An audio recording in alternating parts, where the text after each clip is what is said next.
everyone, and welcome to Random Number Generation here on GDQ Hotfix. I'm Skybilz, your host, and this is episode 83 Chrono Trigger Randomizer Jets of Time with 1 free fits and Acid Crab.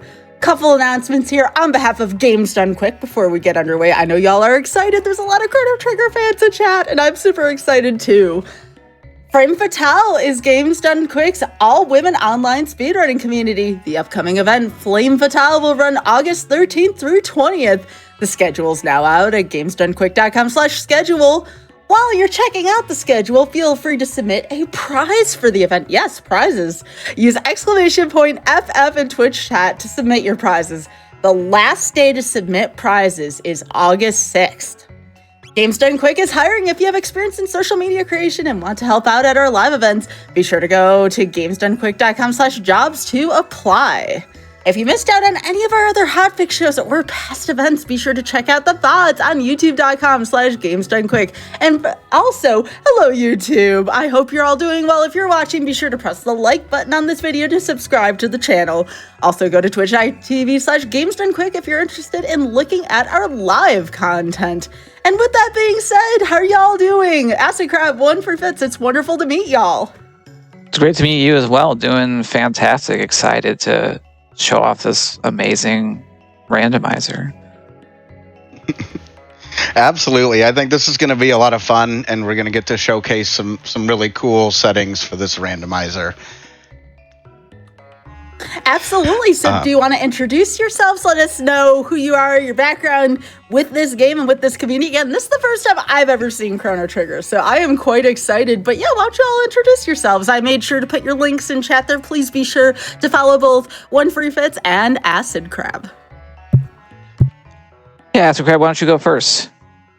Yes, my name's Acid Crab. I am a long-standing community member for this rando, this is the main thing that I stream is different configurations of this, and I've been doing it about 2 years now. So, and then 1 Free Fits is here with us. He's going to be doing the run, and talk about you just a little bit. How did you find out about Jets?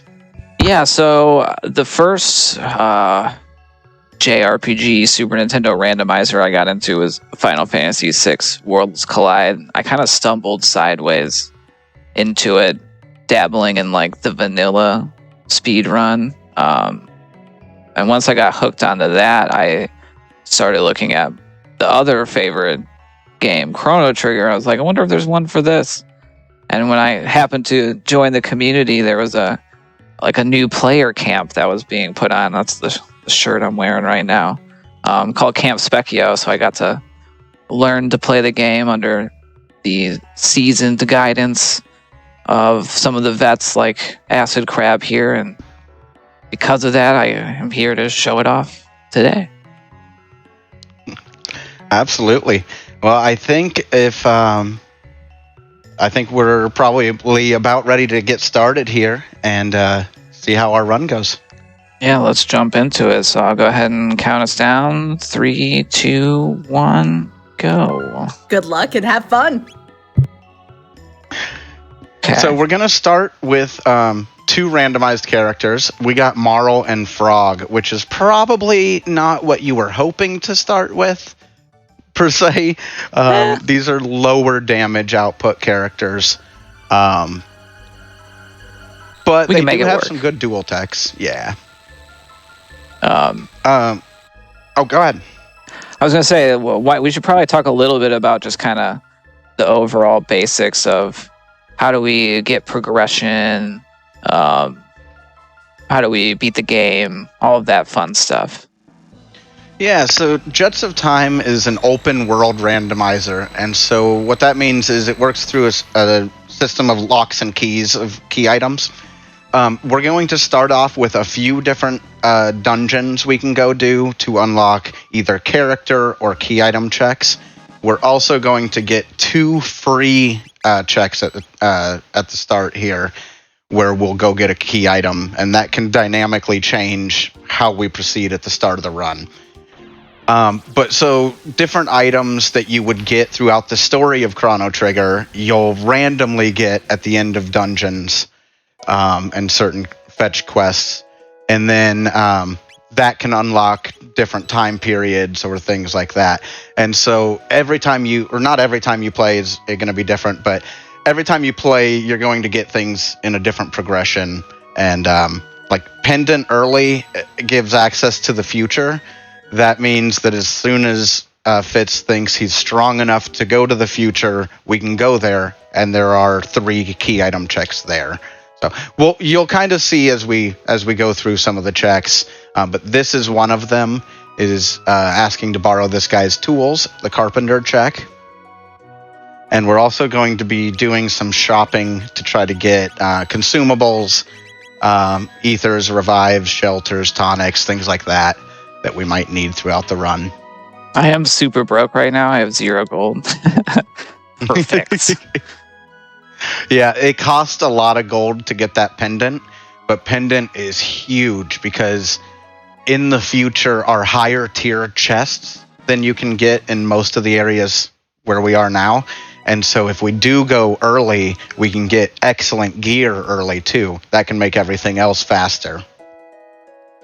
So we're also going to be kind of stopping for a few tabs along the way. Tabs are super important in Chrono Trigger. Speed being the most important stat for most runners. Yeah, speed, big thing. Neither of these characters are particularly fast. It affects who goes first in a battle, as well as how fast their ATB bars charge up, and so we're always looking for ways to increase the speed. I'm gonna go pet the cat right now. It's an important part of the game. Yes, I'm gonna probably do this more than one time, just for funds, but yeah, that's the validation cat, and if you don't pet it, your run doesn't count. These are generous tabs too. +4, +3 magic. We got max tabs. Love to see it. So there are a few different kind of grind starts people do. The general idea is before you go into Cathedral, if you're going to do the Cathedral mini dungeon, you want to get a little bit of XP and some tech points to get your first techs. Because if you can get like an AoE, you can one-shot that fight and do it a lot faster. There are a couple different starts people use, and it's always interesting to see what start a runner's going to pick based off what characters they started with, what gear they find. So what starts are you typically looking to do? I think with these characters, if I start with Magus, because they come with an item that prevents status ailments, I'll usually go to the Denadoro Mountains and take that fight. When I was learning, I would go do the market fight a lot, but nowadays I like to come get this shelter and take this fight.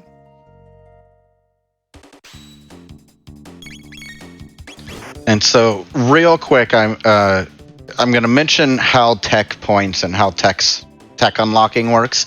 So each character will have a certain number of tech points they need to gain to get the next tech. Let's say that number is 5 for a certain character for a certain tech. If you gain 5 tech points, it will fill that meter, give you the tech, and then give you 5 tech points. Ooh, okay, I'm going to take another fight to get ice too.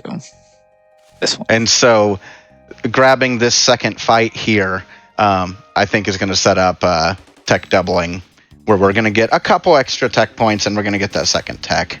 So some of the grind fights can do that in one combat, but it might be riskier, or it might be something where it requires certain characters or certain gear for it to work. But Ice 2 is a great option, and it perfectly worth grinding for because it's going to one-shot the Nagaet fight. Usually the last thing I do before I check out that cathedral, I got to go talk to this dude on the bridge. He needs rations. We'll get that later, maybe. Yeah, that sets up the chef quest for later. That way we don't have to go set it up later. Nothing going on here weird. Perfectly normal. Wait a minute. Oh, snap. This is less normal. Ice 2 is a great tech to start with. It's, I think, the fastest of the Elemental 2 techs. Animation time-wise. And it'll get us through, like, everything we need to here at the start. Who's in the rafters? So here we're gonna get...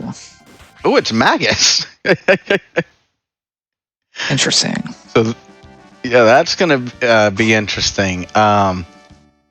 Magus does not get to start with any techs in this location,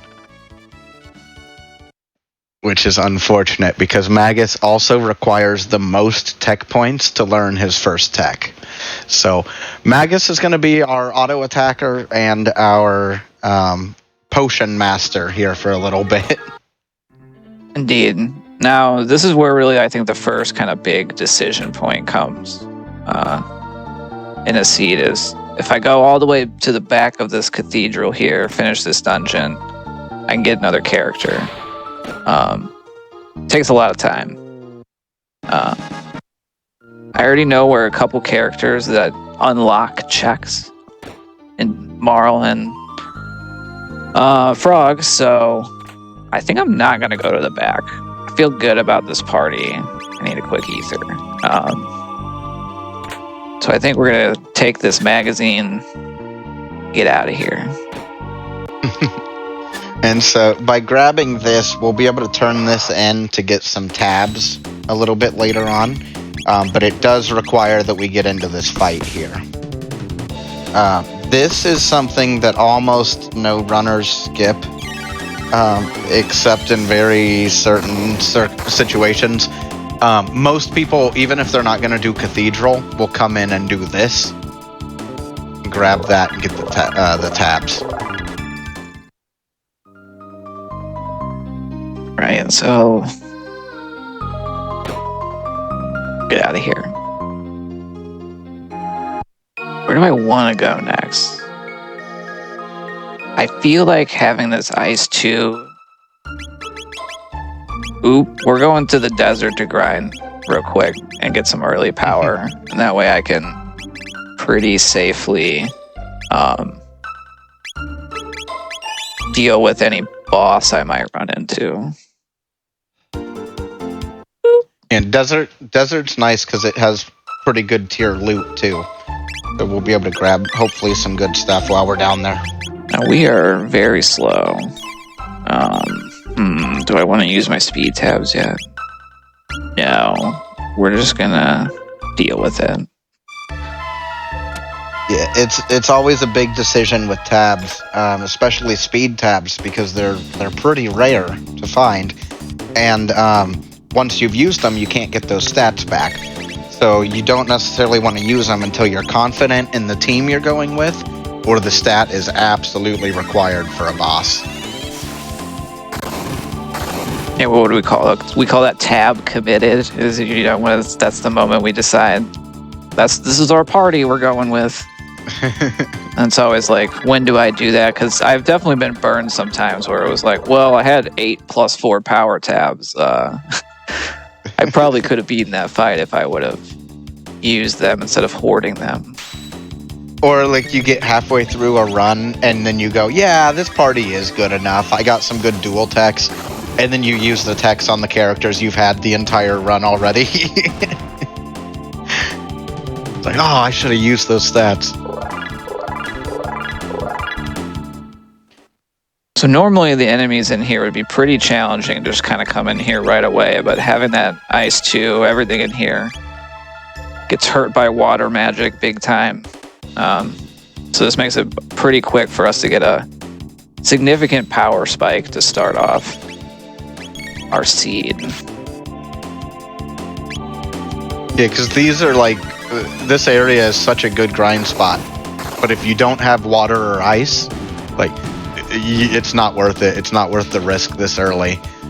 So it's just such a nice... I mean, 15 tech points is more than some of the early game bosses give. We got Water 2 and Glacier now on Frog.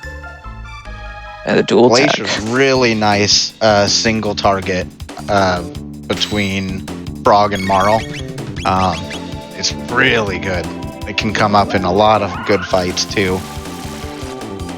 I think this might be the squad. It's not conventional, and I might change my mind later, but we've got the goods that I might not have to unlock magic for a while. Which is pretty cool. We'll just pretend this is a Legacy of Cyrus seed. This is another game category where you would have to use Frog and Magus. Ooh, Black Vest is nice. There's a couple good things in here. I am not going to try to get that chest up there. No, you can Not enough sneak practice. behind a boss trigger and grab a chest, but this early, and probably with this current loadout you have, I don't know that you'd make it through that fight. I could. It would probably be slow, and I don't have Robo, who I would need to actually turn in this dungeon. Oh yeah, that's true. So we'll just clear most of the monsters that are plaguing this land, and we'll leave it for later. We're out of here. I'm gonna go ahead and shelter up now. Do we get anything worth? Yeah. Distribute our equipment. You get a vest. You get a vest. You have great stuff already. I still think it's funny that that our community and our devs decided shelters were too affordable to be at 50 gold, and so they are 1,200 gold now in our game, which makes them a lot more costly but still just as useful. Yeah, I shouldn't have sheltered before I came here, because if I commit to this dungeon, I get a free heal, but I kind of had decided before I sheltered that I was going to come peek this. Oh yeah, stop bickering. Good to go. So what kind of settings would you recommend for beginners, someone just kind of getting into this? So we actually have a preset on our generator website for new players that sets kind of what we would recommend somebody maybe jump into, and then you can transition into like a lot of the flag sets that people tend to race. We do quite a few like organized races and tournaments and things on our Discord and in our community. But there's a lot of different modes, and there's pretty good documentation for all of them. But that new player button or that race button, if you just know you're going to be wanting to get competitive immediately, you can jump into the race button too. Yeah, and there's definitely, I think the first one that I ran, I just like did everything because I wanted to like do every dungeon and just get a sense. So no, we should be fine. Party's kind of slow, and I have tabs, but I still haven't decided who's gonna get them. Yeah, because if you use them on Marl, you're locking Marl in your party. Yeah. Magus and Frog are somewhat fast, like they're kind of average speed. I know the magic number I'm looking for. Thinking ahead to some of the like higher difficulty dungeons is that 13 speed is what I want. And I could get there with Magus right now and also Frog, but not Marl without some more help. Marl is like one of the slowest characters. Marl, Luca, Robo are all pretty terrible speed-wise. Yeah, even though they've been adjusted in Jets a little bit, some of their stats, their stat growths. All right, first boss. Here we're heading into, Zombor, but who is it actually going to be? It's one of the Nizvals. Nizval 2. The Glacier should work pretty well on Nizval 2. Yeah, I think we're gonna be fine. Now, if I didn't have magic, if I had a very physical party coming here, this would be a reset. for sure. Because Nisbo... What was the reward? The reward was the Prism Shard, which I thought about not taking. But I do have the character I need to... Oh, wait. Yeah. I have the character I need to do the trial, so... and it's a lot shorter of a check than it used to be. So I might go check that out. Yeah, I really like the changes to that specific check for the Prism Shard Yakra fight. Makes it a lot more approachable, and it makes it a more interesting choice in a race. All right, let's go get our reward here before I forget. I do forget this if I don't do it like right away. You're gonna be fine. So this is where we turn in our bromide, and we're going to get a bunch of tabs. Thanks. All right. Bartering One of done. each type. I could go... Well, I should definitely at least set up this while I'm here. And think about if I want to do it fully. I got a big old shell. The chef gave it to me downstairs earlier. Here you go. Watch it.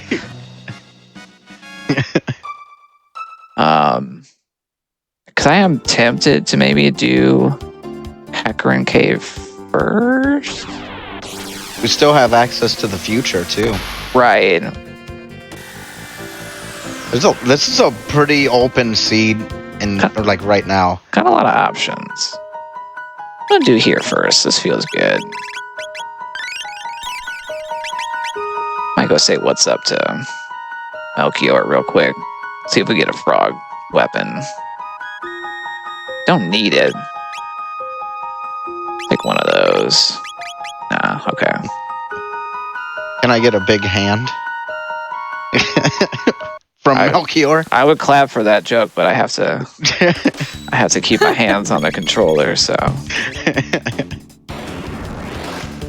So this is Hecarim Cave, and it is a really easy source of tech points and experience and a key item if you have any type of AoE magic. Any magic that'll hit everything on the screen. You'll one-shot everything in this whole place. You'll get all the tech points, all the XP, and then you'll get your key item. So this is a lot of runners' first or second choice for dungeons.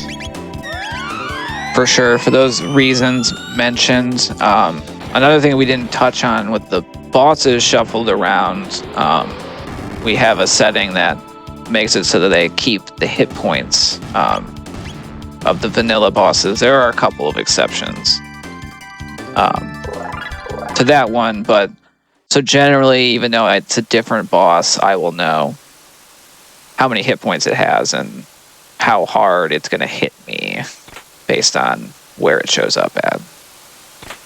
Yeah, and I like that because it rewards vanilla knowledge. You know, it rewards it rewards knowledge of the boss area. So you know it's got this much HP no matter what it is here.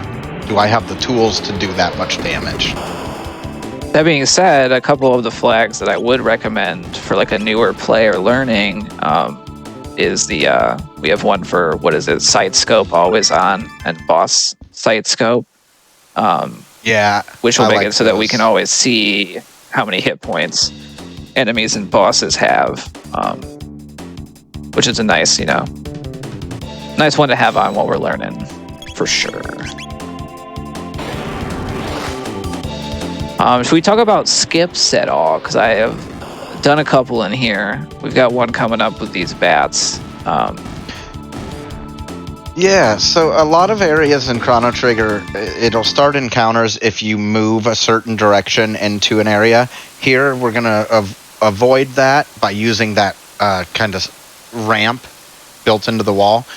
By using that, we're able to move left without actually moving left, and we can dodge fights. And there's a bunch of fights in Chrono Trigger that work that way. and then there's some that are avoidable in other ways, just good movement or lineups, but yeah, some of those are pretty tricky skips. And we have Son of Sun. Well, I did find a ruby vest. I shouldn't have done that. I gotta wait until they shuffle. Getting eager. Wait, this is an actual name, Son of Sun? I've never played the vanilla version of this. I know I'm gonna hear it Yeah. from the chat, but this is a name for a boss. It is. Nice. From the Sun Palace. So for a while, we had kind of like a informal Sunday race going on that I called the Son of Sunday race, because it just fit pretty nice, and I can't help myself sometimes. No, we love puns here. Please, if you have puns to share or stories about puns to share, we are all for that here.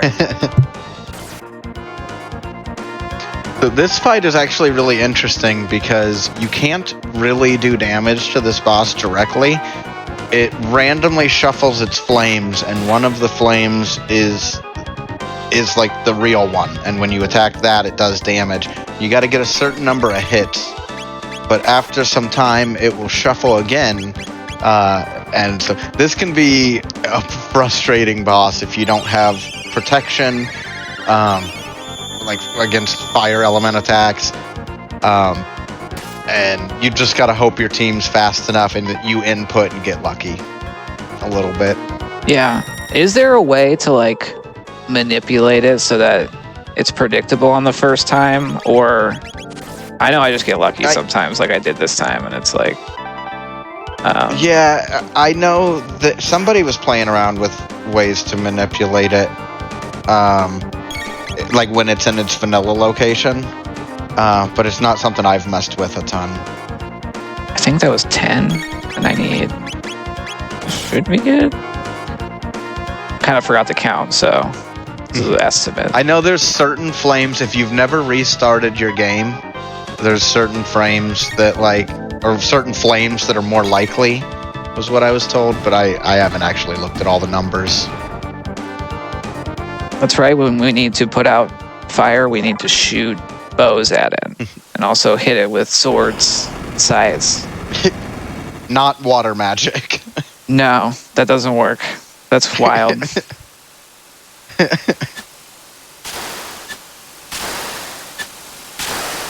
So we don't get our key item right away here. We actually have to go grab it from Tabin here. And then Tabin also can give us a couple pieces of gear if we've done certain cutscenes. We haven't quite done those yet. That's a little bit unfortunate. We got Jerky. Jerky can be turned in for a high tier loot. It may be something really nice. It may be something for a character you don't have. But it doesn't take a ton of time to check. Let's go do it. I'll go do it. Might as well. What do I want right now? I would love specs. I would take some specs. I would take some cool armor. Any weapon for Magus would be a big boost. Yeah, they got Black Hole now, though, and a couple elementals, so we're okay for them. I think I'm mostly just, some good armor, like a prism dress, a prism helm.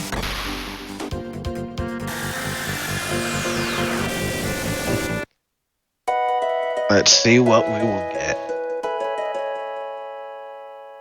Okay, wow. A sword for Chrono. A really Cool. good sword for Chrono. It'll look great on our mantle. You know? All right, let's go. I'm going to save here. I think we can do this trial. I'm going to do this first before I turn myself in for the other trial. I won't even go peek it. We're just going to go straight to the trial. So when we turned the prism shard that we got from the chef into the king, they promised to safeguard it for generations to come. Meanwhile, in 1000 AD, the king is being tried for misplacing the royal treasure by this chancellor. So we have taken the back door to the courthouse because we have important evidence that it's in the basement. I don't know why no one just like walked down there and looked. Yeah, it really does seem like anybody walking. Well, you know what? There are monsters down there. That's true, and there is normally a guy that's like knocked out. It's like, oh, I tried. Yeah. Guilty until proven innocent is not a great justice system, though. Okay. Though to be fair, we're also responsible for that in Chrono Trigger, because when the queen gets kidnapped in 600 AD in Frog's time period, after you save her, you tell them to make a better justice system that's more strict on. Because I forgot this is Regos. This is regular slash, so we're gonna have to do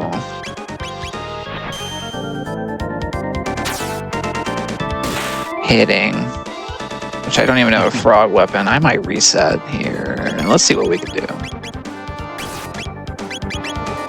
Because our ice magic is not gonna work, so it's gonna be team shooting a lot.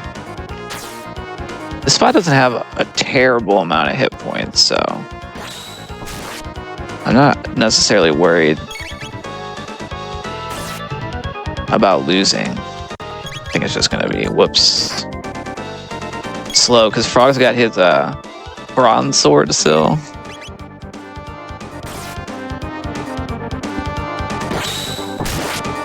This should be fun. Flash is gonna be really embarrassed when he loses this.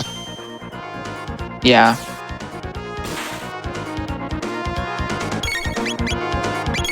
Keep plugging away. Oh, nice. Get those crits. Now, are there fights that would have been worse to come up with here? In terms of taking time, probably not. In terms of like threatening to wipe me, probably. Like a lava spawn. Oh, I did it again. That's okay. Get a revive on, maybe. Ooh. Yeah.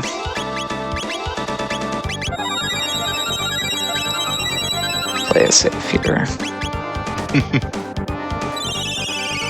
Luckily, one free fits here is very skilled at this game from the time you've been playing and the tournaments you've played in and the ongoing league.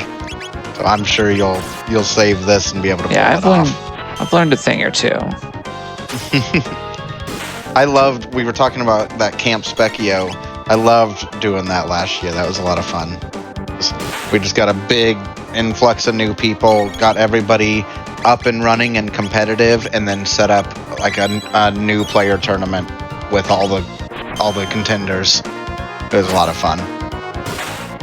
Yeah, that was very nice, and it was also like Acid Crab encouraged me to like do my first like marathon submission of Jets of Time into a charity marathon. So it's definitely been part of getting me here for sure, as well as many other community members and all of their knowledge that they've written down. And I'm gonna heal.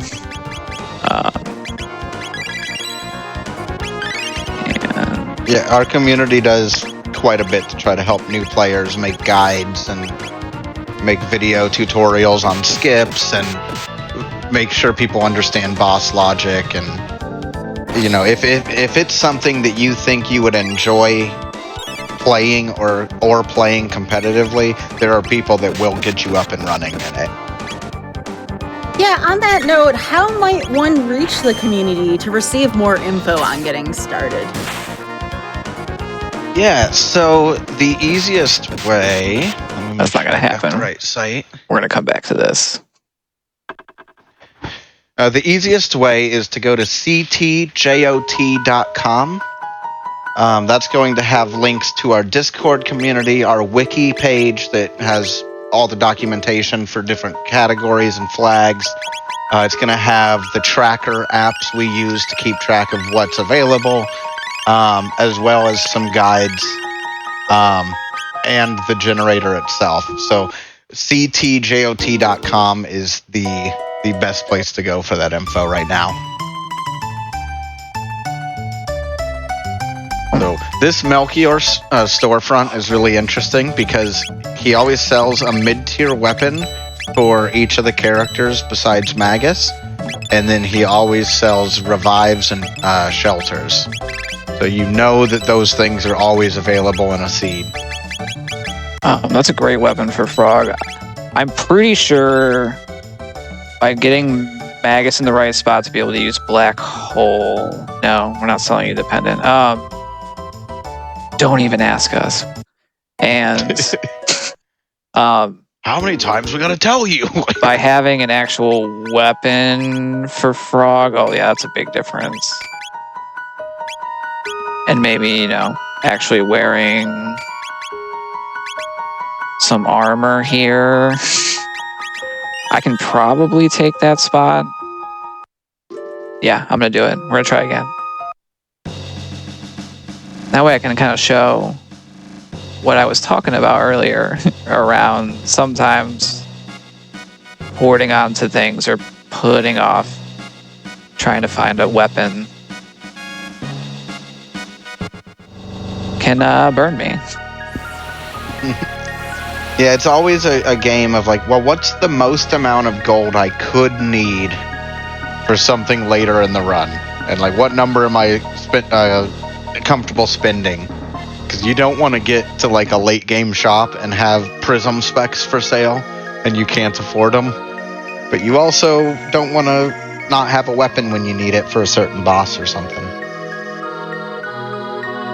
Yeah, definitely. I tend to lean more on, I think over time I've been getting more aggressive and kind of how much I try to push that envelope a little bit and sort of trusting that the seed will provide me along the way with kind of what I'm looking for. But I knew I had to pull the trigger and stop hoarding resources in order to get past this one. Yes, much better positioning.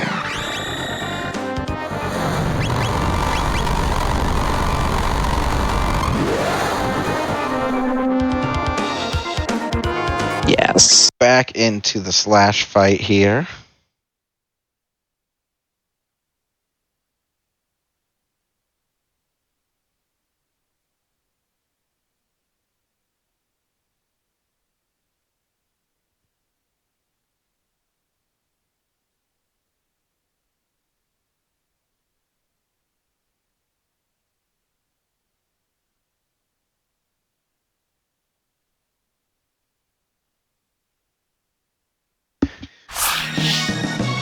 Welcome back to Random Number Generation. I am joined here by one Free Fits and Acid Crab, and this is Chrono Trigger Randomizer Jets of Time.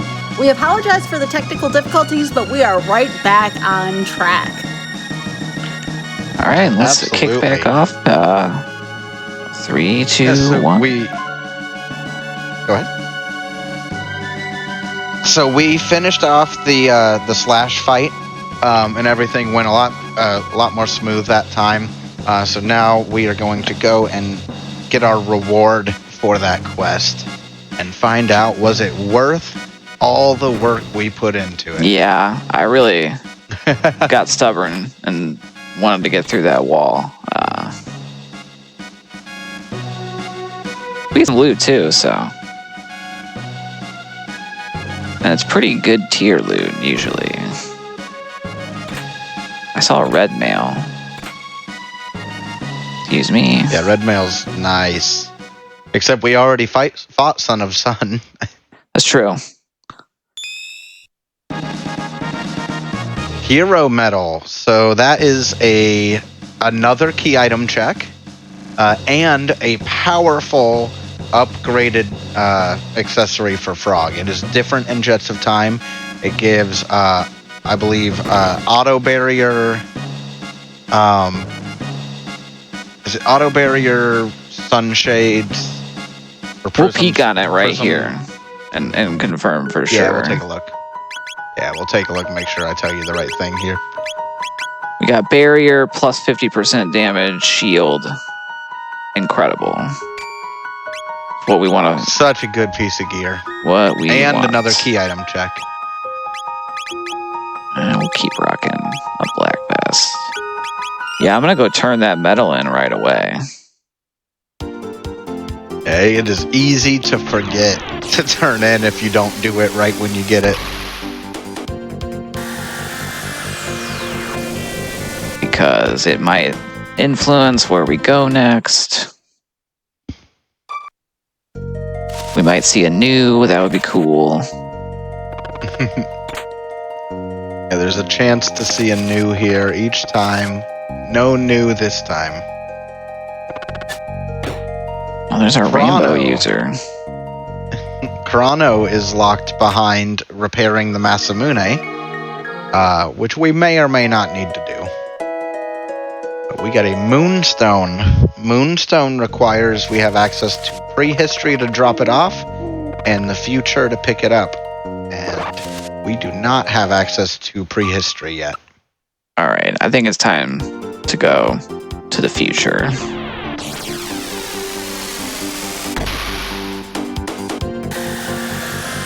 And save my ancestor from prison. Who do we want in the front? Magus is fast, so we'll go ahead and keep rocking them. Can heal on the backhands. Okay. We are suspected of stealing the royal pendant, so we're turning ourselves in. Even though we this is didn't do maybe it. the first time I'm seeing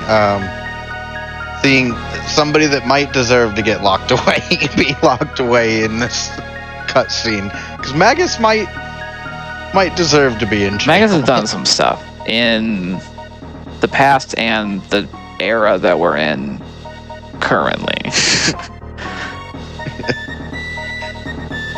Did they seal the pendant? No. We found it from, oh yeah, the jerky guy. The snail stop sold the pendant. We thought it was Really, he should be in jail. we thought it was legit goods. But we're gonna make some ruckus. Now the guards didn't take our stuff. Not very good at their job. So we're gonna go ahead and sell this hit. Like, oh, that was terrible. Boink.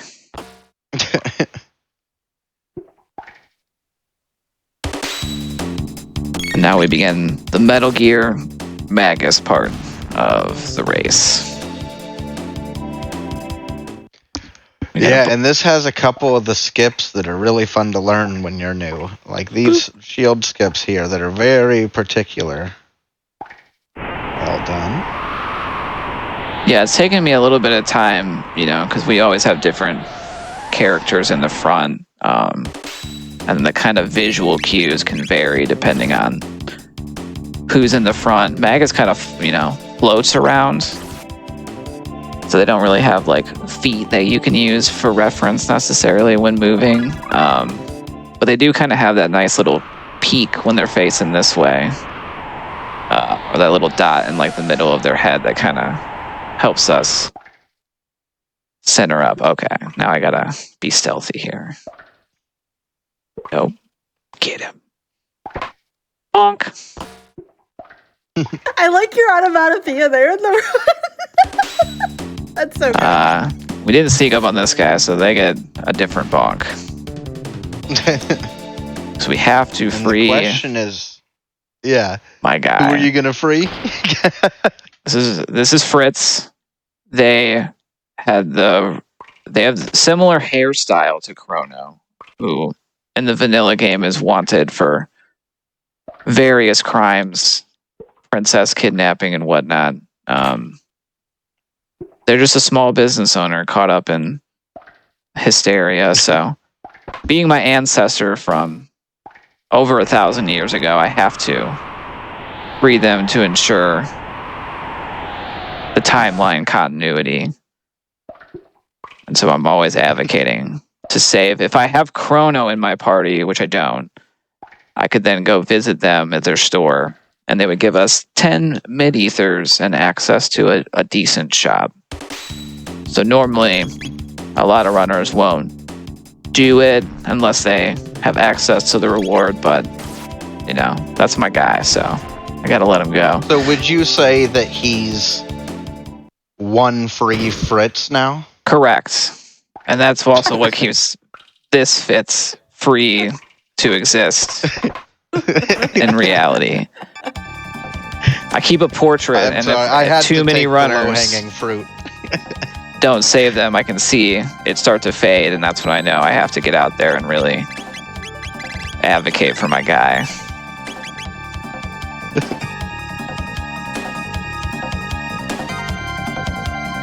All right, we're coming up on another boss spot.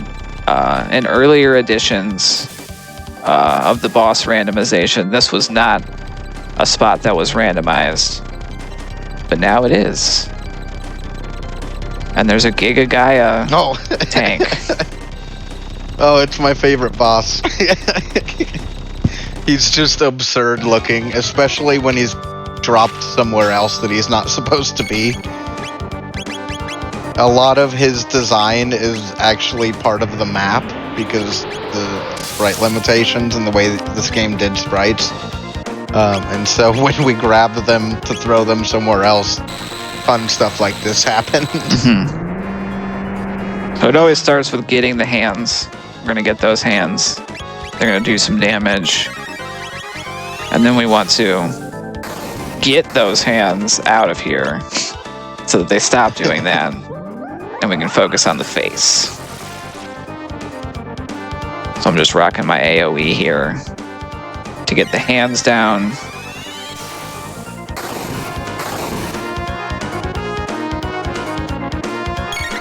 Just that one hand is always a little bit more beefy. Oh no, it's gone. It just doesn't disappear. Okay. Now, I'm gonna wait to Glacier. Get him in the face.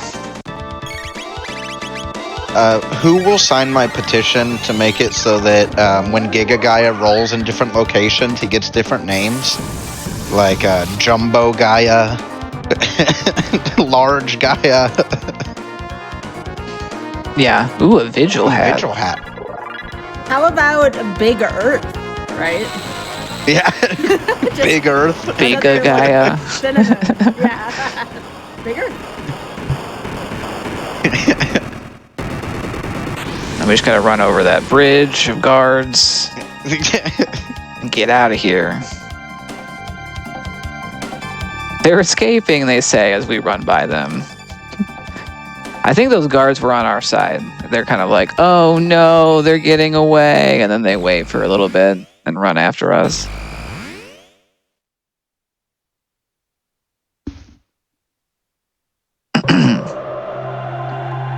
So into the future we go, and we're rewarded with a couple things here.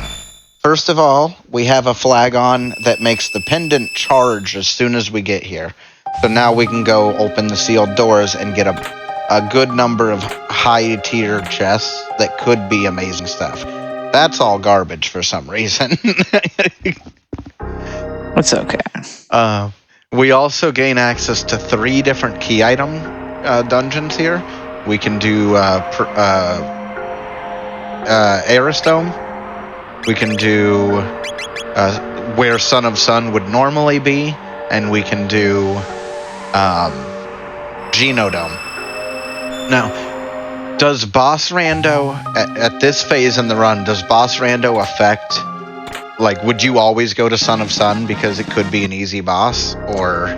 Yeah, I think at this point I'm starting to think like the speed of the dungeon is what I'm starting to factor in, where it's like, I got the power, I'm feeling pretty good, so I might as well go check out this boss. It's a pretty high boss spot, but I'm gonna go ahead and Frog's got an AoE heal, so we'll go 2 on Frog. I'm still not going to commit those speed tabs just yet. I don't know. I probably should. I think I'm being a little cheeky with those, but we'll see. I'm going to keep them for now. If I go to Genodome, I'm going to have to use those. No, it's a dragon tank. Okay, well, that's not terrible. I've never fought dragon tank outside of its original location. Because all the parts we gotta take out in order to take it down. So, Son of Suns, like, this is one of those weird spots that I'm not gonna be able to tell off the top of my head.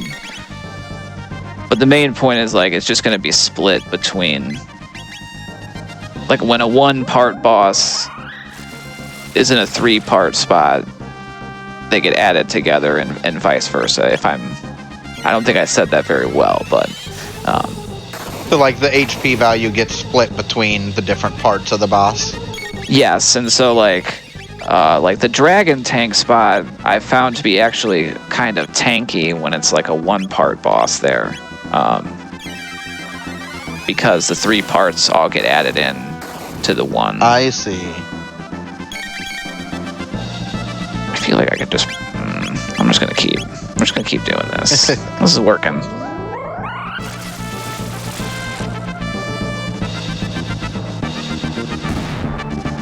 There we go. Lasers.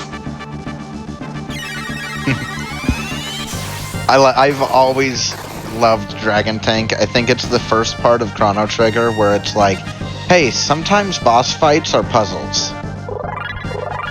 And also, if you explore, you can find the answer to puzzles.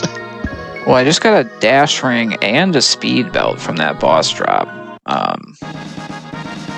And a ruby knife. And Dragon Tank was made of the ruby knife the whole time. Right. It makes sense. 100%. Where am I gonna go? Is what I gotta think about. Somebody in chat is talking my language. They want this on vinyl. Yeah, let's go ahead. And I am a vinyl collector. So they do have the Radical Dreamers OST on a really cool vinyl that I will own sometime. What's your favorite vinyl that you own?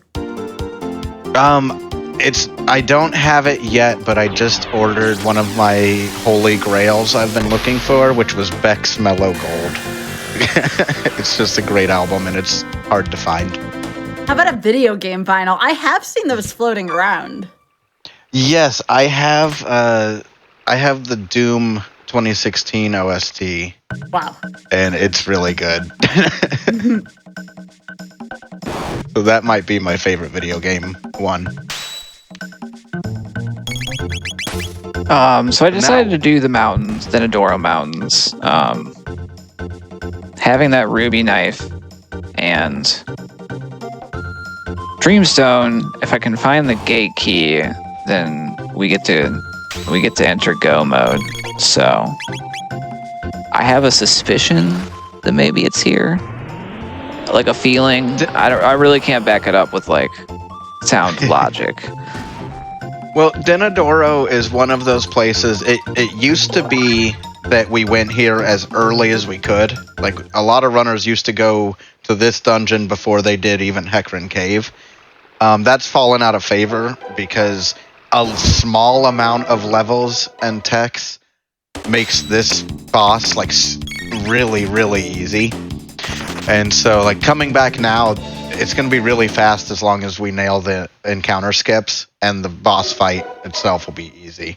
But it's really interesting because a lot of times, because you put it off, if you start chasing all the rabbit holes that you run into, you can forget that this place exists, and it's always when you do that, it's exactly what you need is here. So I like your decision.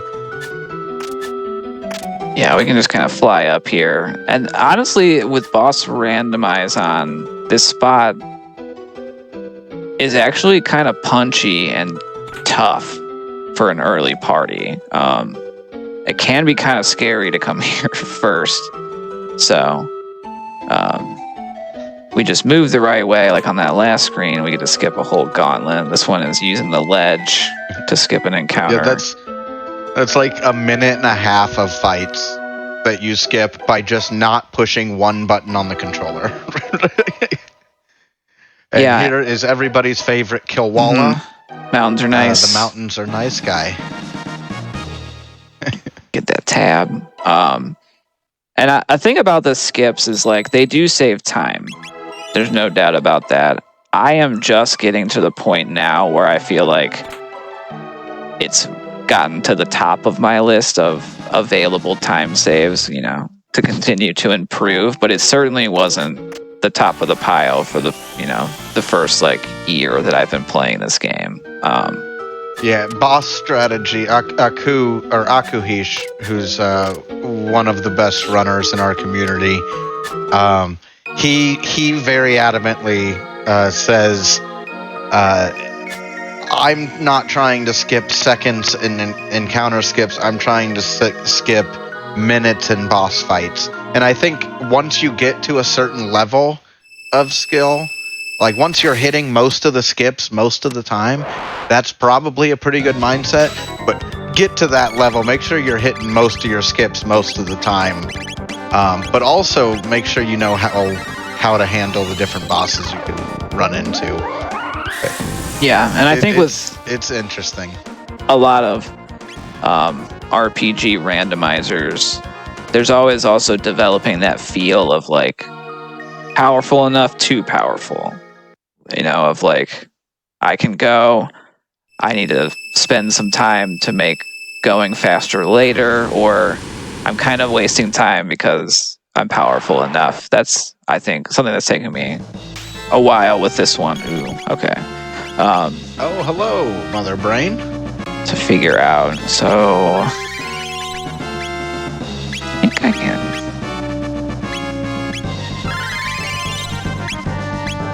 This would be a hard early boss to deal with. Just because of that healing. I'm not going to really have a problem here, though. And if you take out all the monitors, which is your first instinct, yeah, she goes into overdrive and starts doing an attack that just gets stronger every time she uses it until it's more HP than you can have. Oh, why did I do that? Oh, well. I did confuse the monitor, and then I immediately hit it, so we're just going to go attack Mother Brain hard and be okay with it. I always think of how it's interesting how some games will build an expectation and then, like, subvert that later on with a boss, and I think this is like a good example where early on we're kind of taught like take down the parts, like the dragon tank, you know, even like Giga Gaia, and then like a couple of these later on bosses it's like no, don't do that, bad things happen. Or what were you thinking? You know, like the Zeal 2 boss and at the end of one of our Go modes, I think is like the pinnacle example of that, of like, there are parts, don't touch them, only hit the head, right? Like, yeah, it's like the opposite of how you want to handle Giga Gaia, but it looks like the same boss. Head and two hands. They want you to treat it completely different. You know, when you said Mother Brain, it didn't click till now then that's what the enemy is actually called in this game. I thought that was like a nickname or something like that. I was not expecting an actual enemy to be named that. That's interesting. Yeah, this is actually the first game in the Metroid series. It takes place a long time before the other Metroid games. See, Samus is a descendant Mother of Brain Luca. Version. Uh-huh.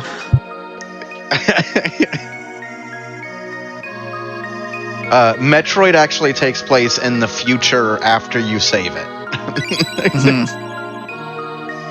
Makes sense to me. Oh, we're all over the place now. Well, I'm not mad about that. We got half of another Go mode. We're getting closer. Now I've got that classic choice of, do I just chomp down and go to Genodome now? Or do I hit What up about the dome? Arisdome first? Because it's faster. I have been practicing my conveyor belt skip, so I might be able to get it, which is a big improvement from... Chat coming in clutch here. Lavos is a giant Metroid.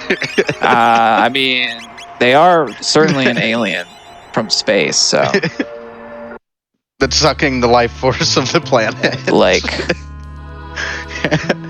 It adds I don't up. like how much this theory holds water. Alright, we gotta go. Let's go see what this sweet child is selling over here. Take a couple more of those. This area of the game made me so sad as a kid. Yeah, it's really your first trip to like a far away time, right? And it's like, oh. I guess this Lavos person, this thing is pretty bad, huh? Yeah, they're just all sitting inside being like, you guys remember food?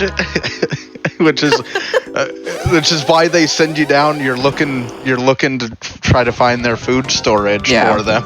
We're on a food quest, but this is Vanilla boss here. It's blocking this is like our their path. security system, and it's turned on for some reason, and they can't get to where all their food was. So it's like, it's really sad, this whole section of the game. Yeah, and in this future, the inns are these machines that we can stay in, and I'll probably do it just to show that off. But this should be good. Yeah. Vanilla Guardian. We get an interesting message at the end when we use one of those machines. Oh, that was always one of the biggest things in this game that stuck with me from when I was a kid is the Intertrons.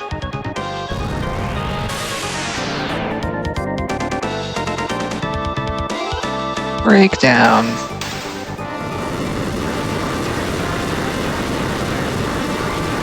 So I like Guardian when they show up in other spots, because they're another one of those bosses that's like kind of special in how they're incorporated into the game. An Acid Crab, you probably know more about it, but in other spots they'll show up as like the new with the bits, like a brown new. I've always loved that as like the representation where they don't quite fit on smaller maps.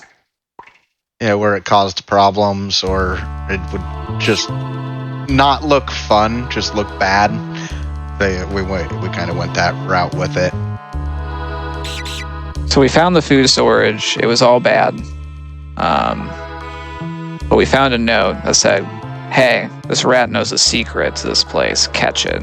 And that weird rat statue, turned out it was not a statue. So we caught it. We also found a seed.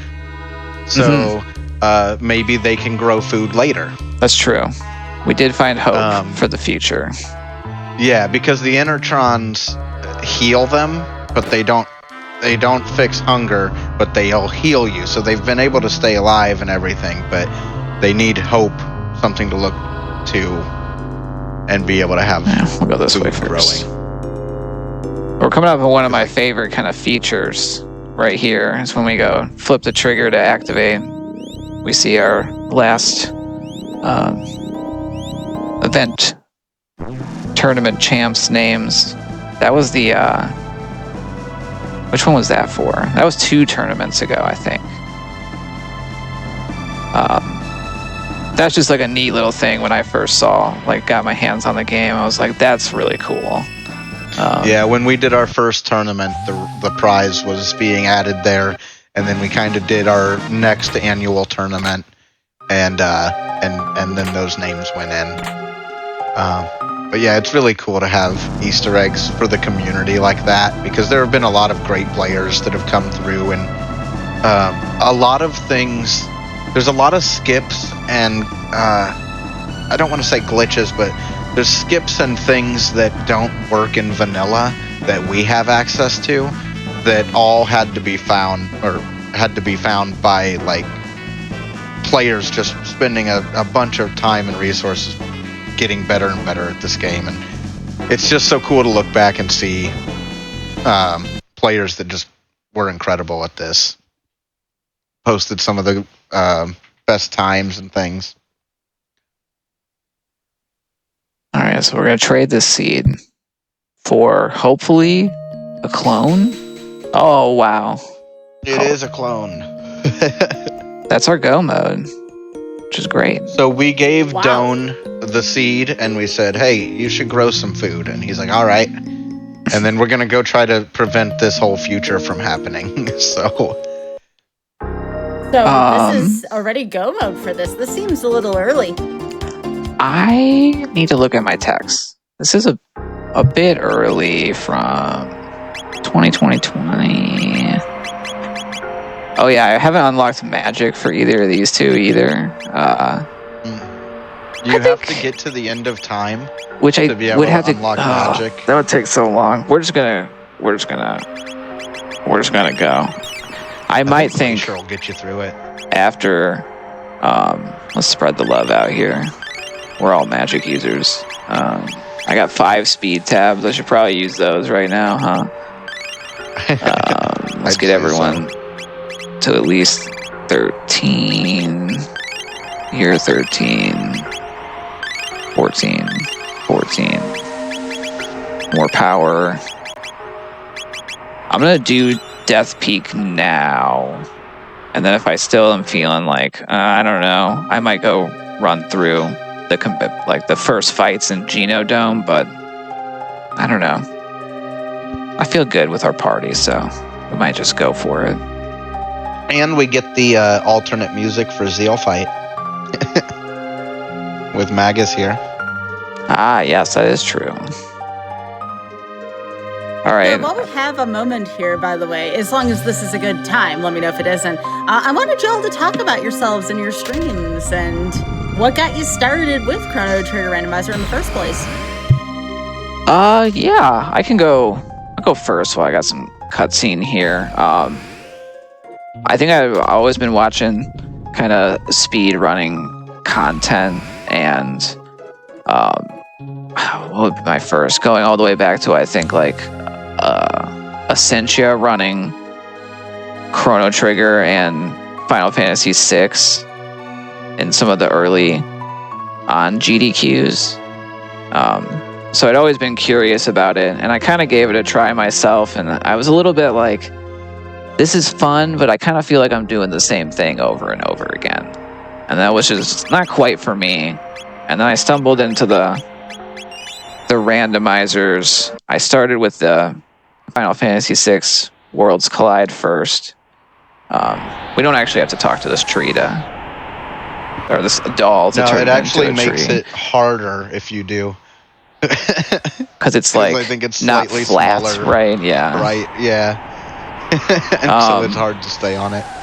So I started dabbling in that, and I think that was really like the gateway of me starting to ask, like, what other randomizers of Super Nintendo, missed that one, RPGs are out there. And I found, I think the Jets of Time channel first and started checking it out, and just jumped on the Discord and started running kind of the like seed of the week, the like kind of the lower stakes asynchronous. I did not practice these races. We can run from everything. So, and we mentioned like there was a new player program that I just kind of jumped in. A lot of it was just like trying it out, keeping with it, and just over time.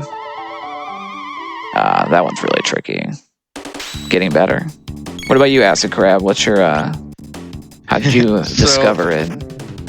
I was cooking dinner and I had just played some other randomizer. It might have been like a Demon's Crest randomizer that has no players. And I like played it, and then I was cooking dinner and I was just like, wonder if there's a Chrono Trigger one. And I Googled it, and I immediately fell in love with it. But when I joined, there weren't everybody that was in the community was great and was super helpful, and they'd sit in your Twitch streams and they'd give you advice. They'd tell you what they would do. They'd give you battle strategies, but there weren't tools or reference guides, or there was nothing to really help players other than the tracker and a really old, out-of-date flowchart. And so I spent like the first 6 months of playing this game, like writing guides and making tools and trying to make it more accessible so that other people could get in, because it was so important to me. I knew other people would be into it too, and so I'm not a super competitive person. I try to run seeds that are fun to me, and I'll do races and stuff to help new players or give them a chance to like see different ways of doing things. But I'm not super competitive. I'm not looking to like win tournaments or anything. But I just really like it, and it's been a good community. And we are already almost through Death's Peak here, and as we head into the boss that would normally be Lavos spawn.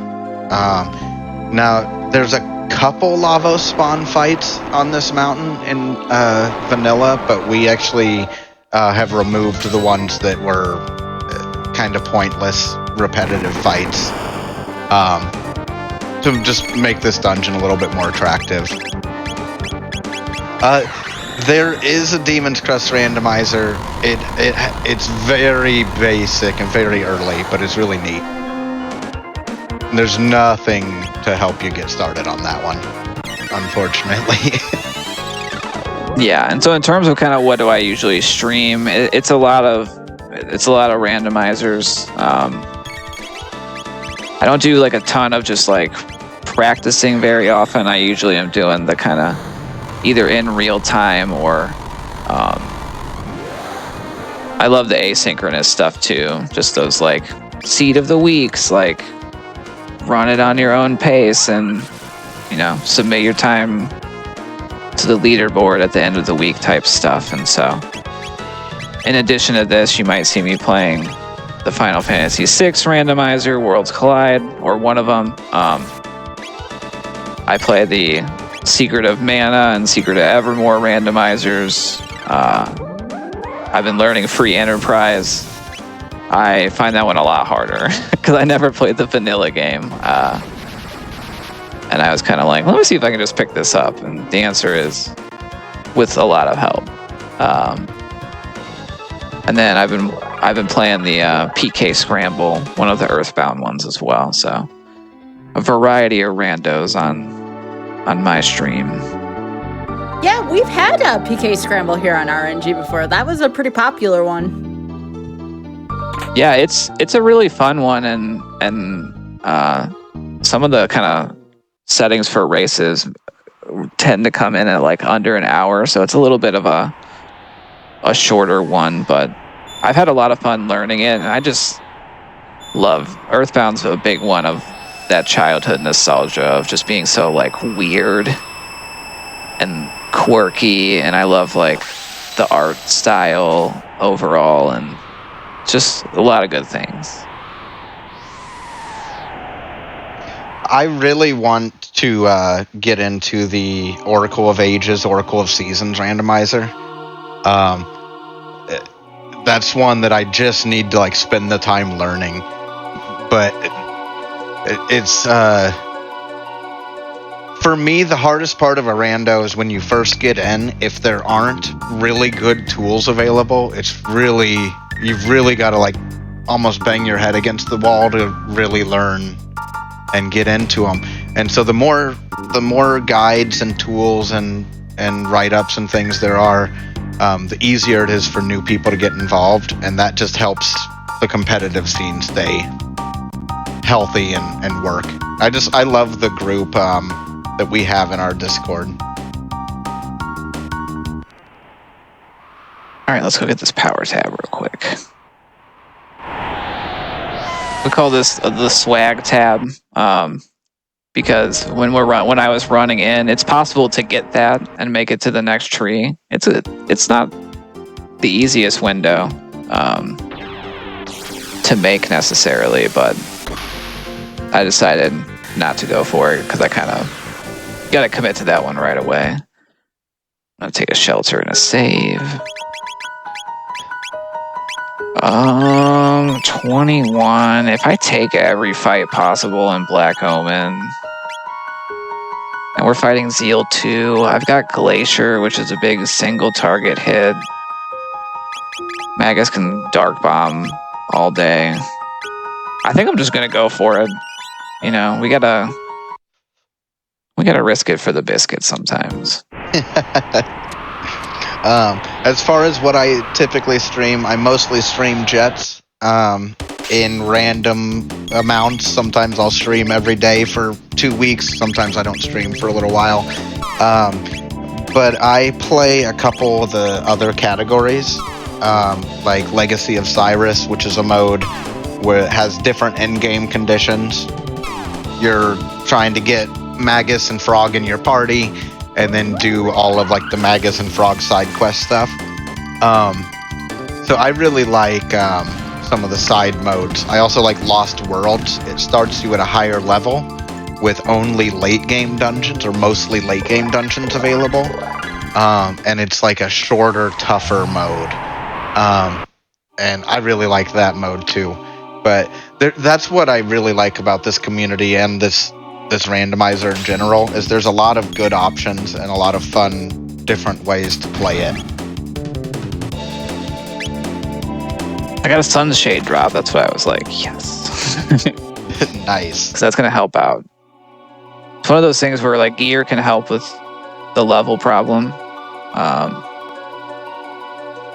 Or the power problem, I guess. And so having a pair of those to throw on somebody.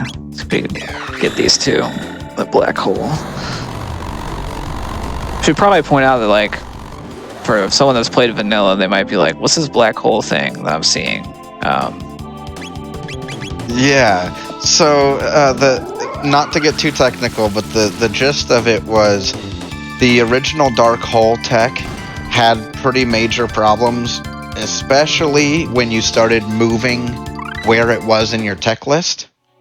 And so it caused a lot of soft locks. It caused a lot of problems. Even in vanilla, it could cause soft locks.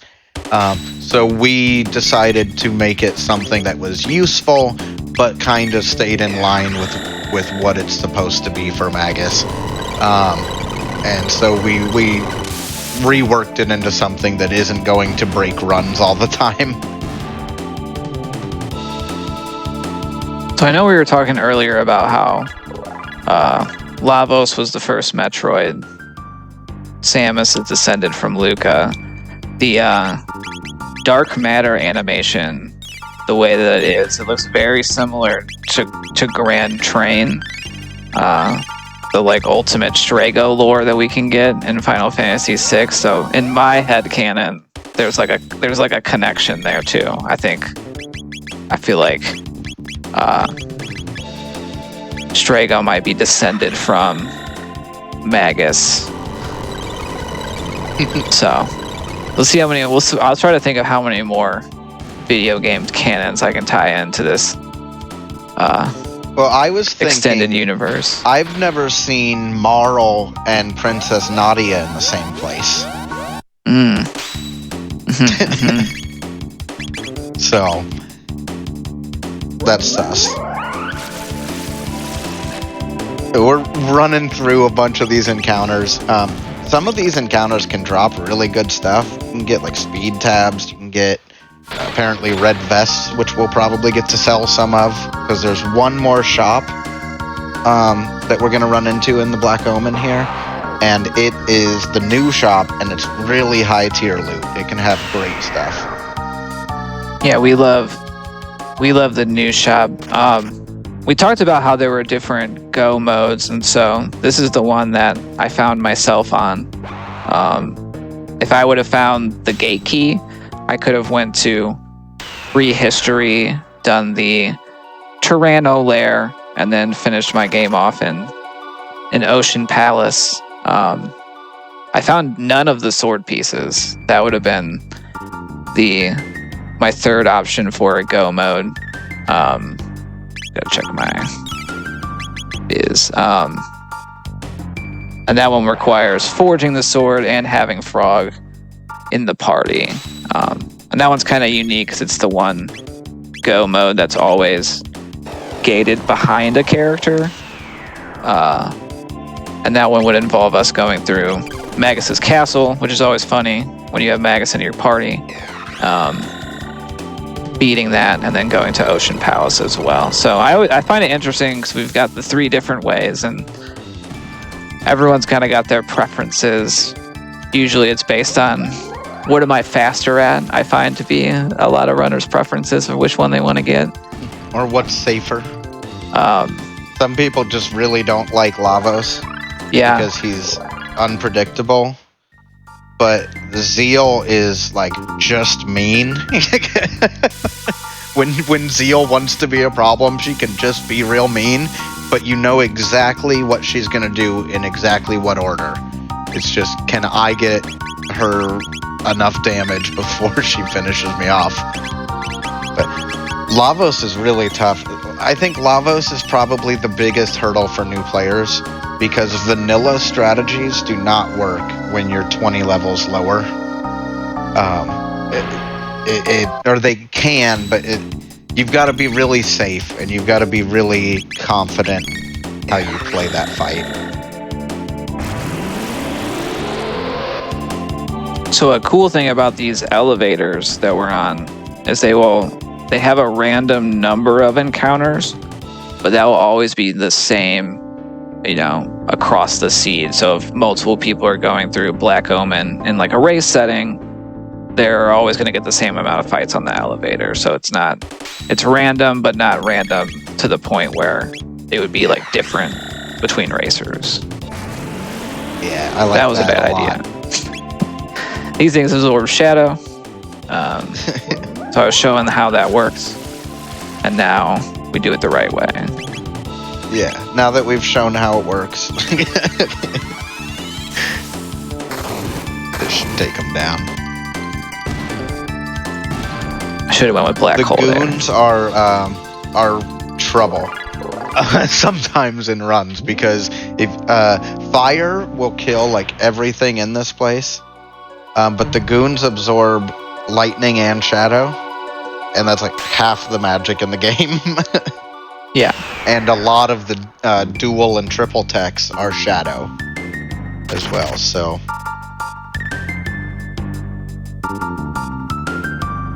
Alright. I missed my first one there, but I'm gonna get back on my skips.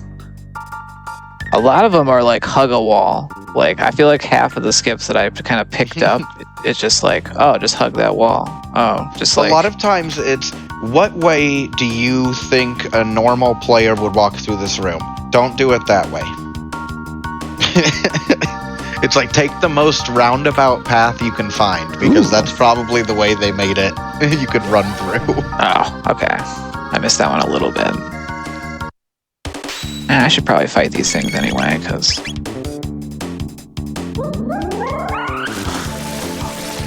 gotta get those levels. I got a Prism Helm, which is cool. Protect all. Statuses. Barrier? No, shield. I always get those two mixed up. The green one. The green aura that protects against magic. Green Dream. A blue mail, that's very nice pickup. So these mermaid caps. Let's go see what but the both of those give us. some amount of water protection. What Zeal does is Zeal's biggest spell is a hard-hitting water attack that you'll probably only see once. If you see it twice, hopefully never. It's going bad. Yeah, it's going bad if you see it twice. That means you're in a heal loop and you probably just need to reset. But her auto attacks are shadow.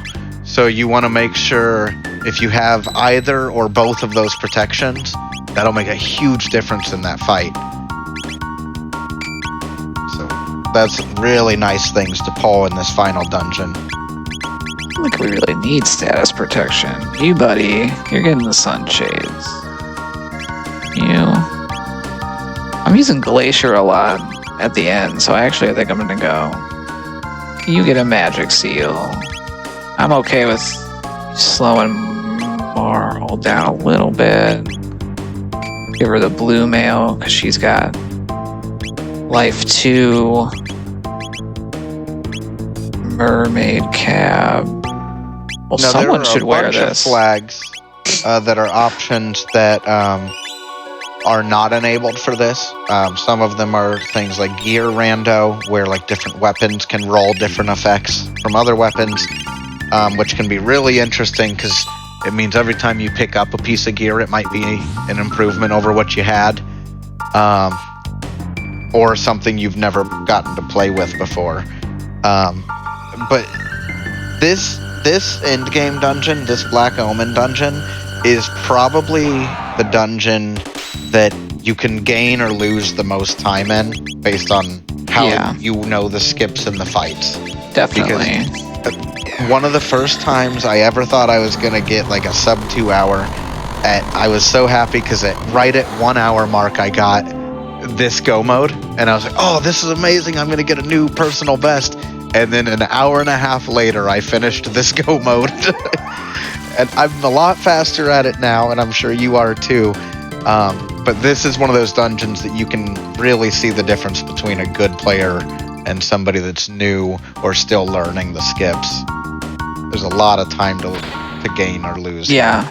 Even in that fight I just took, because that's a runnable fight, I was kind of like, should I take it? And I couldn't really one-shot him easy enough, so as I was finishing it, I was like, I probably should have just ran away. But those are kind of the like interesting encounter decisions, trying to prepare for the end. Yes, I got that one.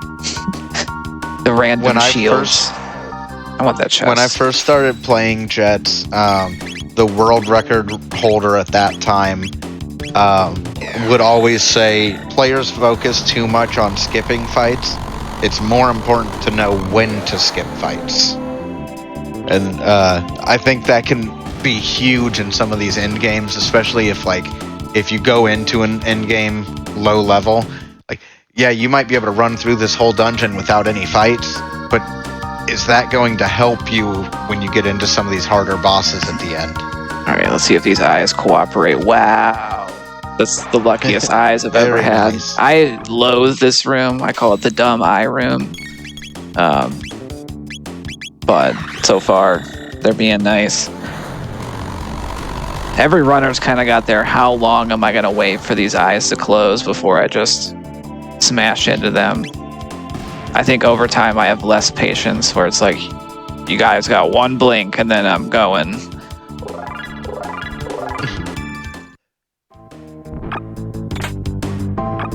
Moon armor. All right, we're just... What? What just happened? No. I've never seen that. I am a legend now. I don't know how I pulled that. I'm just going to start doing that more often, I guess. Just swag running across, seeing if I get the perfect blink timing. We're going to end up finding a skip out of that. We're going to need to crack that open in detail. There was a skip on Death's Peak that like me and one of the other experienced runners were just watching a new player, and they just ran through a spot that we always like ran in and stopped and then finished. Like, he just ran right through it, and immediately we started testing it and found like, yeah, that's consistent. That works every time if you do it right. And he's like, oh, I didn't even know I did anything. That's what I feel like this moment is. We're going to end up finding that you did that somehow. Yeah, we're going to need the Zapruder film on that one so we can analyze that frame by frame. I mean, I feel like there's always new, there's the and randomizers, that a lot of that ground, I think, is there's still a lot of improvement for finding new stuff, or even just like, figuring out ways to interpret the logic of how items are placed. to potentially even doing like simulating thousands and tens of thousands. I'll mess that up. And doing like statistical analysis. That's something I've been like. We're getting walruses. Yeah. If I would have ran a little bit higher, this one we'll do a little. The skip here is like get in this place right here, and I tried to come down there. If you use those squares, they're perfect. Yeah. Those, if you just run up to the square and go just straight left to the other square. All right, it's boss time. What bosses will we get? Frog has enough magic. They're doing full heal. They're doing heals for like 500 hit points at this point. So it's like, I think you're good, buddy.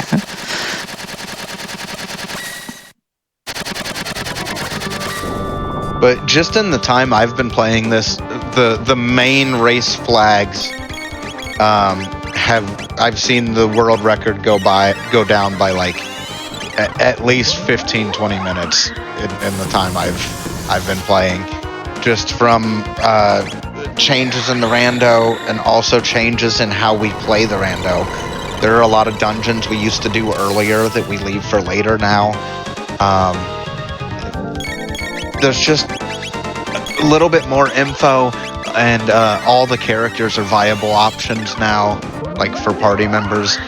It just gives you a really nice way to like really get to play with the battle system of this game for me. Yeah, definitely.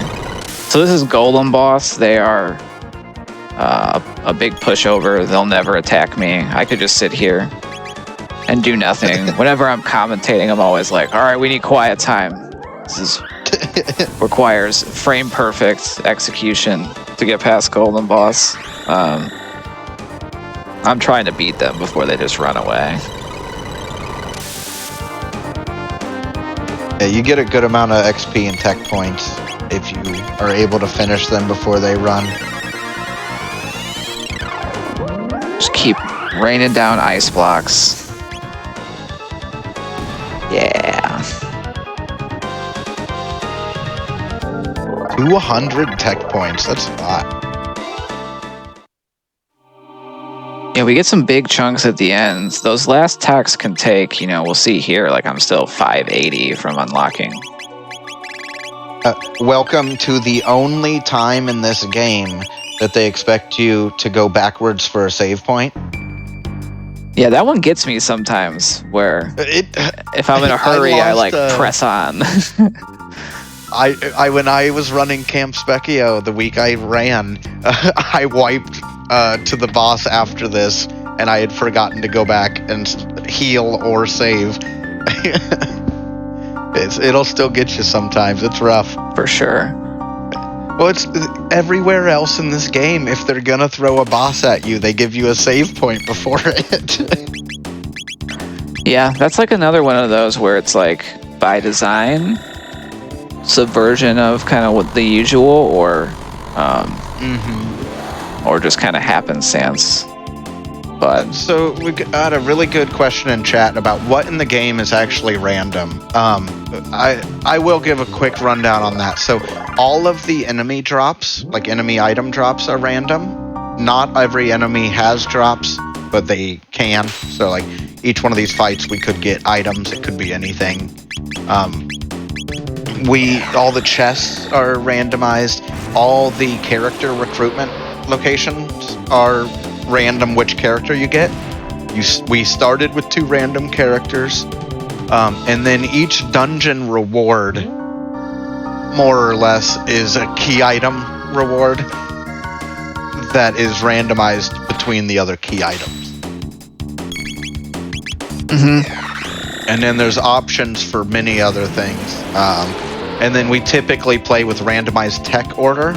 So the order we learned our techs have been random, but 2 of our party members haven't been learning techs. So I mean, they learned all the ones that they needed to learn. That's true. As at least I have determined. The shop contents are also randomized. Yeah, and there's a lot of cool, stuff that we're not even necessarily like showcasing, like there's a flag that turns it on so that we get duplicate characters, where we can have. I had one recently where I had like 5 frogs and an Ayla. They had different names and different colors, but they were all frogs. Great team on the inside. So there's a lot of. I know we mentioned that hexagon mix, but if we turn on the duplicate characters, our devs have kindly put in some duplicate dual text that. So 2 frogs with water 2 becomes flexagon mist, and so they'll do like the flexing animation while the hexagon mist animation is going on. It's my personal fave, but that's just an example of like there's so many options to make the game less or more difficult. Like we have a hard item setting where we start with less money. All those consumables are more expensive, and like the tiers of drop we get are reduced. There's like an easy item setting, so it's kind of like tailor the experience to kind of what you like, and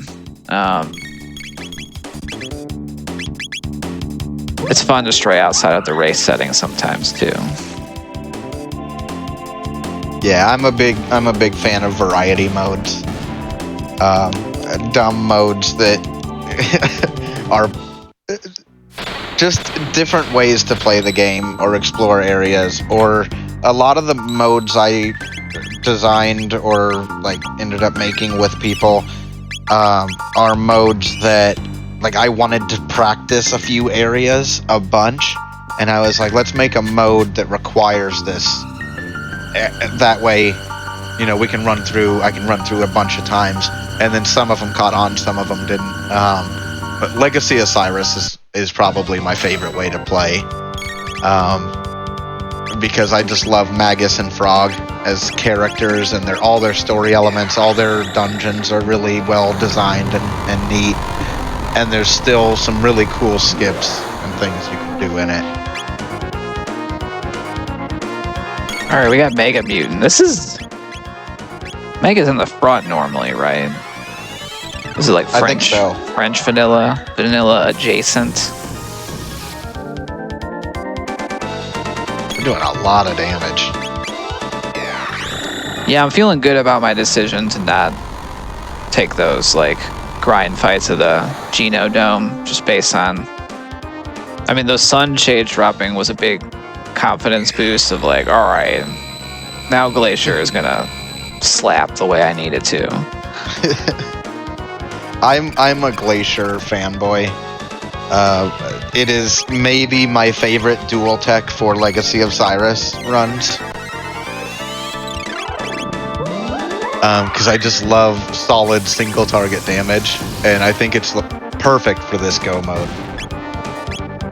Yeah, definitely. As long as you make it through this fight.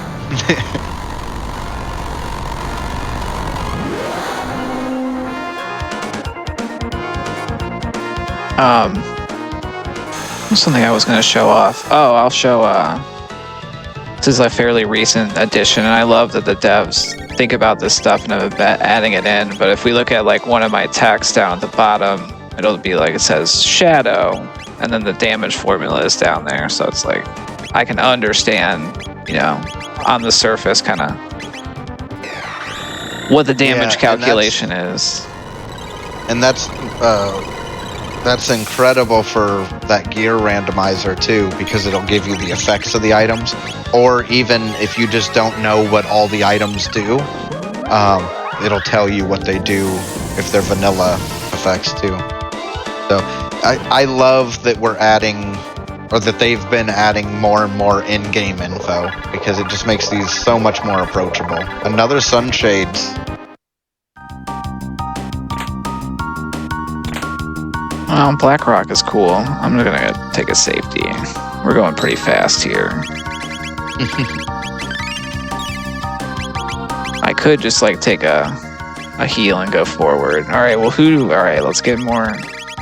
We have a very stylish party now, right? Like we got 2 sunglass wearing magic casters and a a shiny medallion rocket frog. Our drip levels very high right now, as well as our power. We're looking and feeling good heading into this last part of okay. We're fine. This should be fine.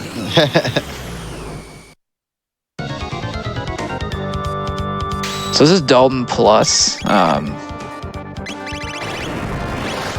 understand he's a jerk. Because dodgeball, I assume. Are not great. Yeah, they won't start throwing the hard dodgeballs until I think the third time they do it. But they will counter with opposite element attacks.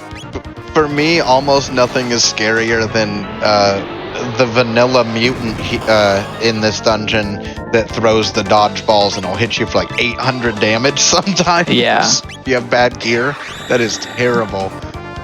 Yeah, this is a gentleman that in the Ocean Palace dungeon, there's the twin golem spot in vanilla. This is a guy I don't want to see in that spot. Yeah. In particular. All right, this should be still okay because it's the circles. Those are fine. When we don't see those, we're super gonna die. I'm gonna heal up. See, this is not a boss I'm super familiar with. I don't tend to play a ton of boss rando. So I don't ever see this guy too often. But I hear stories of him, so I am scared. Yeah, I think it's mostly like he counters every attack and then also has the nasty orbs of his own. Oh, we're doing... Oh, that was bad. Okay. Oh, unfortunate. Okay. I believe in you, Fitz. You got this. The good news is that's going to make Black Hole more powerful because the damage is boosted by a down party member. And we've been doing a solid amount. So I think if I do a leap... Well, you got to put you saving Fritz into this leap slash. There we go. Nice. See, that's the difference maker. Yeah, if we hadn't have saved Fritz, I don't think we could have got past Dalton Plus there. That was a big... I want to change to this mode where if you haven't fought Golem Boss yet, he does come in right now. That would be interesting. And actually do stuff where it's like, aha, you thought this was safe. But when Dalton calls me, I'm ready to go. We'll just make sure we're on the ground.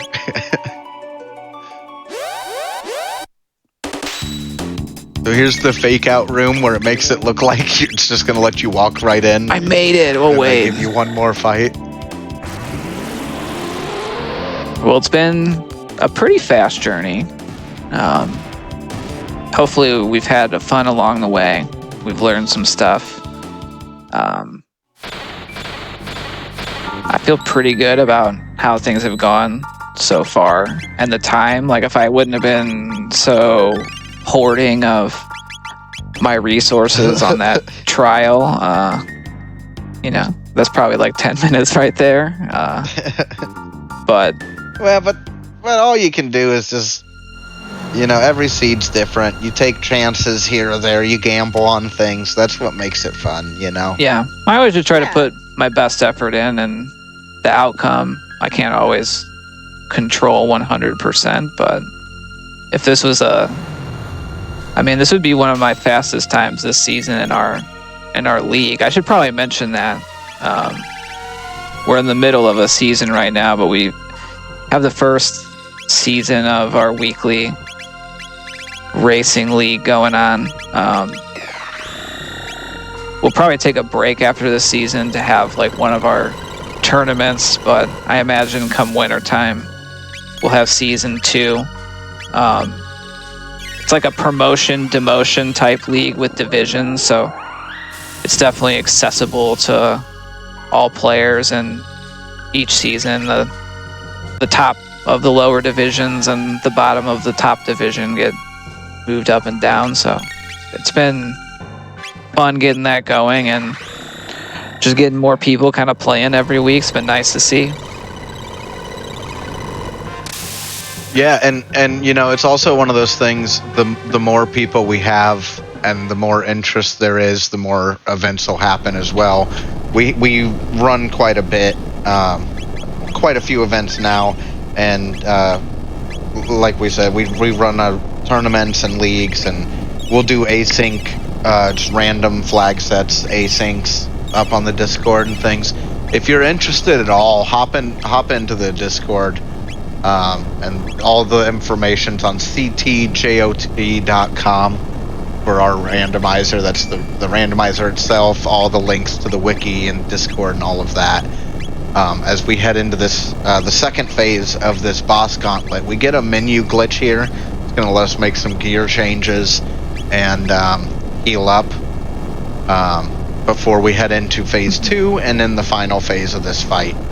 And then time will be when the final phase dissolves. So I'm just gonna hit Mammon once and then wait with magic. And also, if you like watching these races or you want to see more events like this run, you can check us out on Twitch as well at Jets of Time. We do races over there and different events and things, so that would be a good place to look for more. Mammon Machine used to be a pushover. Now Mammon Machine can be a real problem because it absorbs the attacks you hit it with and then releases that energy back at you. So either you can burst it down before it hits you back, or it might be worth waiting for it to release the energy before you attack. Yeah, especially those magic attacks. If we get too wild with our magic, that increases the damage of that energy burst, and we could wipe the whole party with, like, I think if I would have done 2 magic attacks, that probably would have got me. Oh, I do have a Mega Elixir too. That's good to know. That's nice. That means that first... we'll get into kind of how Queen Zeal works as we fight her here, but we're kind of in a race to deal 10,000 damage before, if we don't want to get hit with Hexagon Mist. The bad stuff, yeah. Yeah, the bad stuff. And we know Hexagon Mist is coming because she's got a predictable script, and we know it's coming when she uses Halation, which is a move that reduces HP to 1 for the whole party. When that comes out, we know Hexagon Mist is next. For some reason, with Halation in my head, I always thought of it as a... Oh, go ahead. Like a bad breath, right? Like, because, like, I don't know, it's just like shared some letters where it's just like, oh, it's like a stinky attack that is devastating. All right, I'm gonna let you talk about what's going on here while I just do the thing. Yeah, so this is the fight we mentioned earlier where it wants you to do the opposite of everything it's taught you, which is, in the past, most of the bosses have been, if there's parts, destroy the parts, then go for the main thing. This fight does not work that way. We want to avoid the hands completely. They do terrible counterattacks, and we want to do as much damage to the face as possible. We have a general idea of what Queen Zeal's gonna do, and we know that if that Hexagon Mist comes out, it's gonna hurt. Although I think we have some water protection, so we're just dealing as much damage to the face as we can, and if we can hit 10k, then they will skip Hexagon Mist and go to their next tech. Which we might be able to do. Yeah, you were doing almost 3k damage. I think you might hit it. The thing is, when we do get hit with the Halation, we've got options because after the Halation comes an MP stealing move. And if you wait for that, you run the risk of getting auto-attacked before you can use your full party heal. But if you do the full party heal it heals your magic, and then they steal all the MP from you. All right, here we go.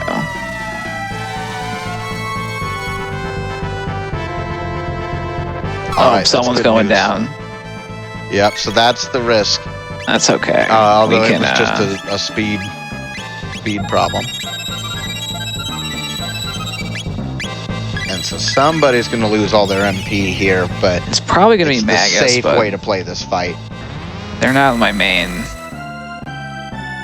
guy, so they'll just got some hyper ethers. Yeah, we're good to go. Okay. I need to do I got 9,000-ish left.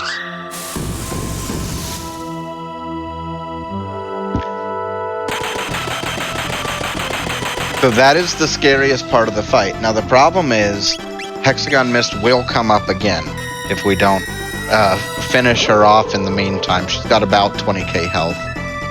So we just have to do another 10k damage. Yeah. Usually if you've got the damage to do it the first time, unless you're stuck in a healing loop, you're probably fine.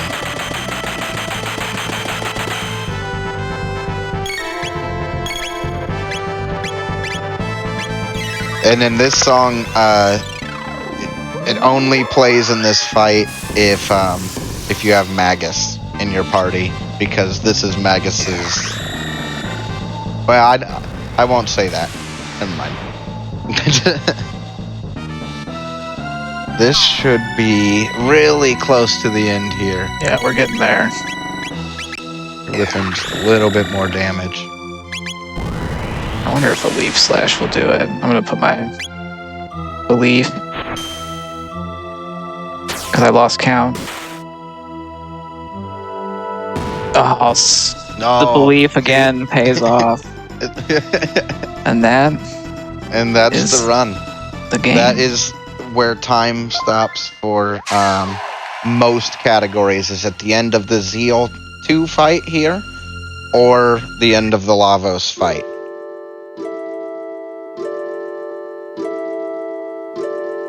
So is that time? That is time. That is time. Okay. And so you have, like we discussed, there's a couple different go modes that you can get. And you'll get a couple different endings depending which one you get.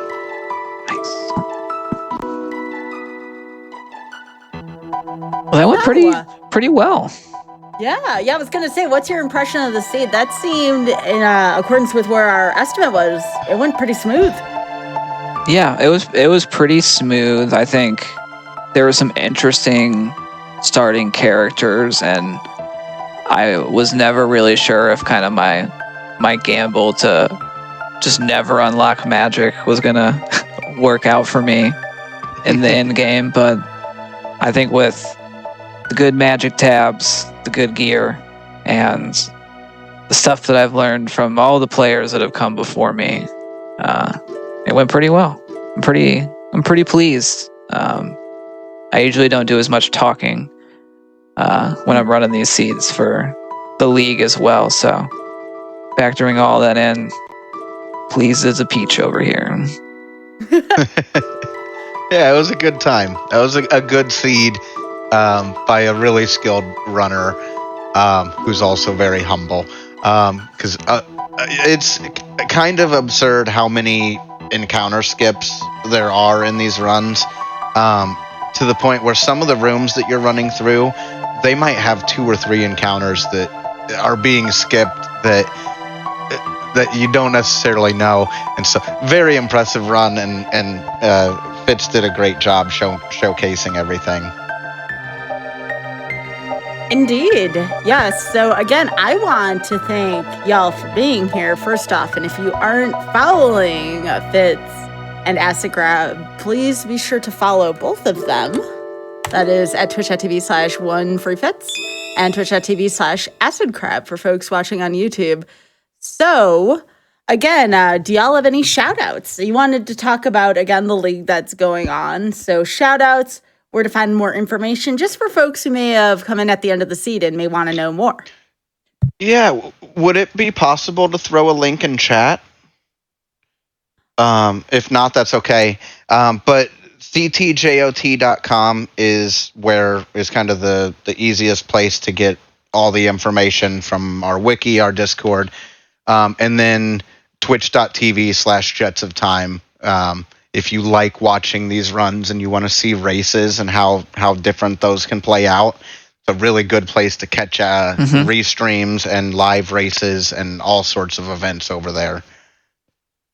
Yeah, definitely. And then the Jets of Time YouTube as well. I know we've got some playlists up there for past events, the Camp Specchio events that I've mentioned a couple times. All the videos from that are still up there.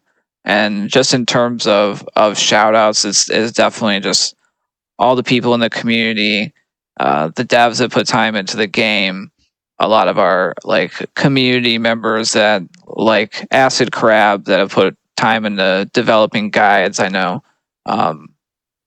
Lord Batsy, she's put in a lot of time to getting the wiki to a very helpful place. And just all the people that I've gotten to kind of watch and learn from along the way. We're always building on the work of past gamers. So I'm just kind of happy to do my part of putting it out there and hopefully getting some more people interested.